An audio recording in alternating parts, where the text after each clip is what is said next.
We see fresh arrivals at our doorsteps every day.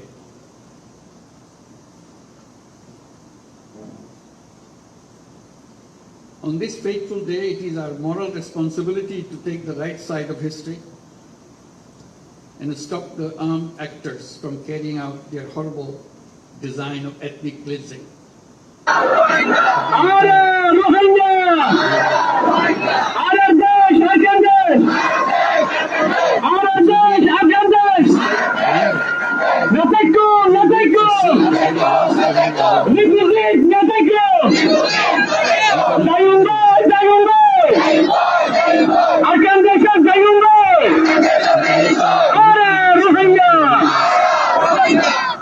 To go back to their own home.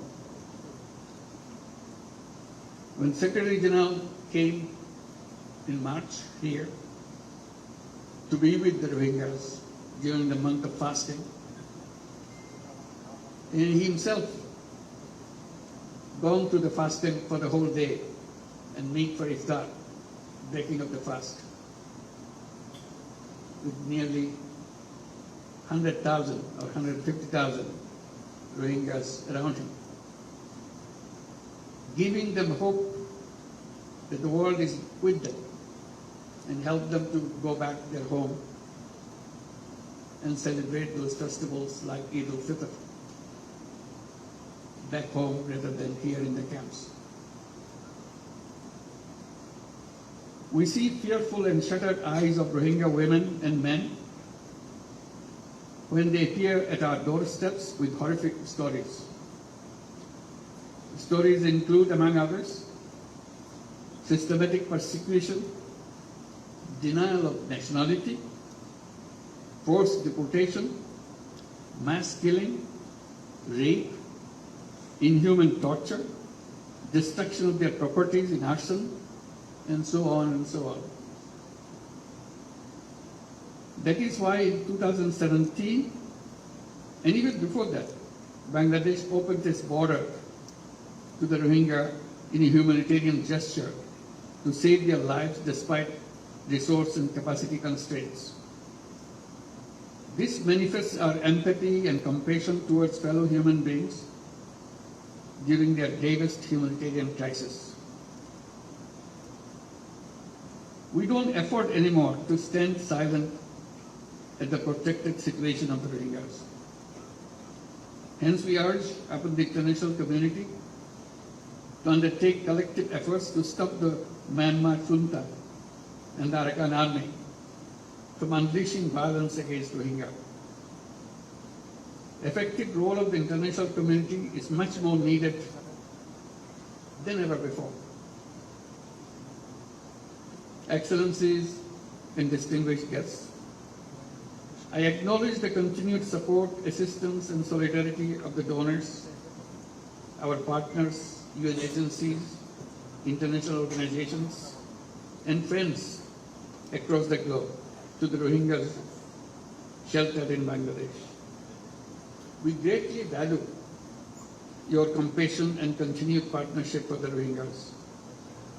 Your continued support will remain pivotal and exigent until they return home. Bangladesh now hosts 1.3 million forcibly displaced Rohingyas from Myanmar. That makes Cox's Bazar the largest refugee camp in the world. In addition, around 32,000 new babies are born each year in these camps. On the contrary, only less than 500,000 of them are living in Myanmar. This picture manifests that due to continued persecution, Rohingyas continue to leave Myanmar. During last 8 years, people of Bangladesh, in particular the host community here in Cox's Bazar, have been making tremendous sacrifices. The impact on our economy, resources, environment, and ecosystem, society, and governance have been huge. I thank our host community and the people of Bangladesh for their wholehearted support, and enormous sacrifices for the Rohingyas. We don't foresee any scope whatsoever for further mobilization of resources from our domestic resources, given our own challenges. Rohingya issue and its sustainable resolution must be kept alive on the global agenda as they need our support until they return home. In that spirit of solidarity, during the last Ramadan in March this year, the Secretary General of the United Nations, Antonio Guterres, and I joined with over 100,000 Rohingyas in an iftar in Cox's Bazar, as I mentioned before. I take this occasion to thank the Secretary General on behalf of all the Bangladeshis and all the people in the camp and all the Rohingyas, wherever they are. That was a wonderful gesture he did, and uplifted the morale of all the people in Bangladesh and the Rohingyas, particularly around the world. You may recall that last year in the United Nations General Assembly, I made a 3-point proposition to address the Rohingya crisis. In recognition of my call, the high-level conference was envisaged for this year's General Assembly. I hope that this dialogue here in Cox's Bazar will contribute substantively to the conference in New York in shaping the roadmap for an expedited and permanent solution of the Rohingya crisis. My Rohingya brothers and sisters, Bangladesh supports and is working relentlessly for a sustainable solution to your crisis.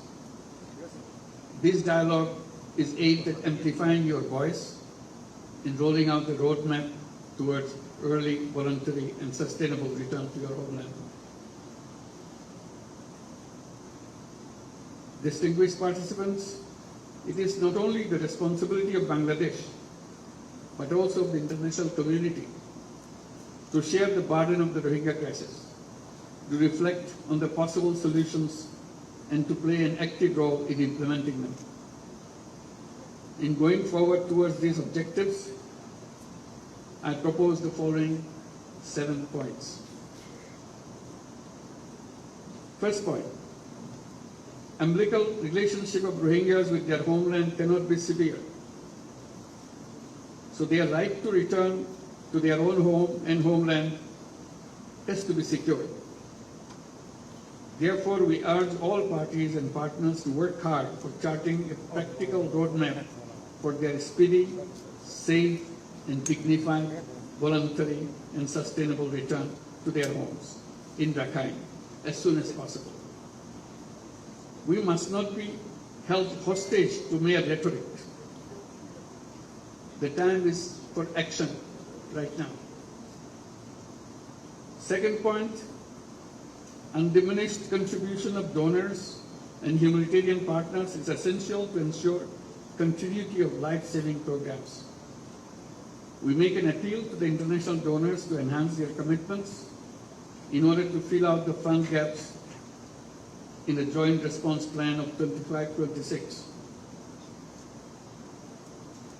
At the same time, we urge upon the stakeholders to undertake consolidated efforts for economic and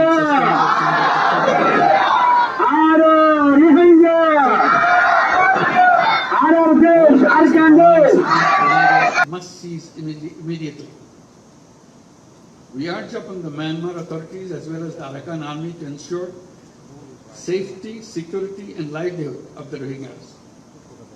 They should make sure that no more Rohingyas enter into Bangladesh. At the same time, they must allow internally displaced persons from camps in central and northern Rakhine to return to their homes inside Myanmar as soon as possible. Fourth point, a platform for consultation or dialogue is an exigent for commencing communication, reducing tension, ending conflict among the ethnic communities inside Myanmar.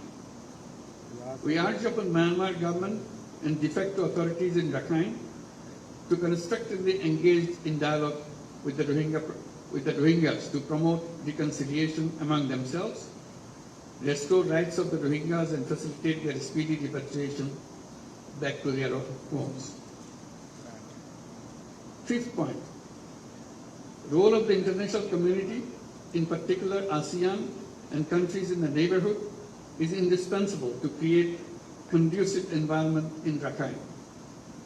We all support all international efforts to this end, including ASEAN's 5-point consensus.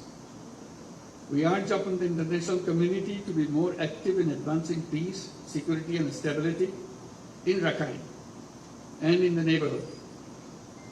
We need to address and combat transboundary organized crimes, including human and drug trafficking, smuggling of small arms and criminal activities that impact peace, security and stability.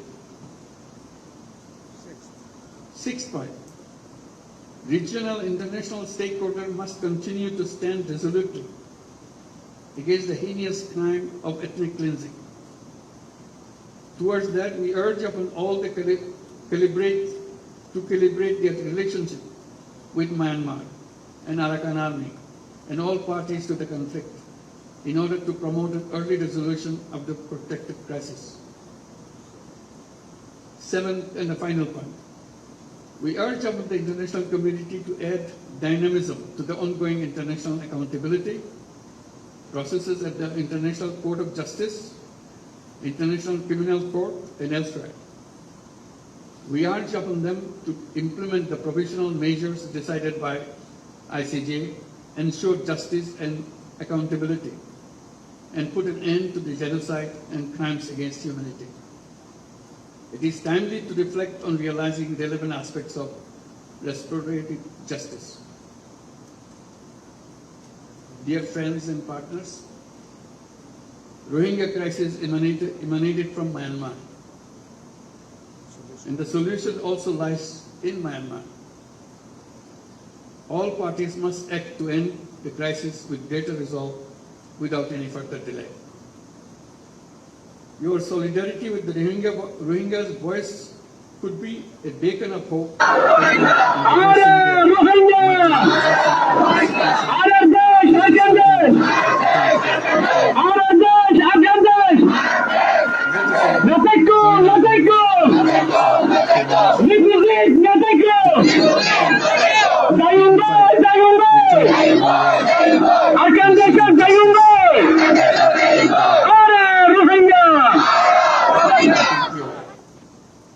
Assalamu alaikum.